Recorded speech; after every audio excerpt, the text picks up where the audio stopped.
பிரியமானவர்களே, இன்றைய ஒளியின் ஒளி 2 கொரிந்தியர் புஸ்தகம் 7ஆம் அதிகாரம் 1வது வசனம்.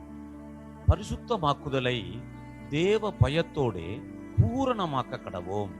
நம்முடைய வாழ்க்கையில எல்லா துர்க்கிரியைகளையும் நம்ம விட்டு அகற்றணுங்க.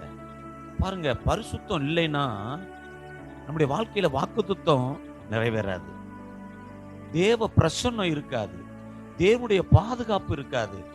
மாத்திரம் இல்ல, நம்முடைய ஜெபத்திற்கு பதிலும் கிடைக்காது.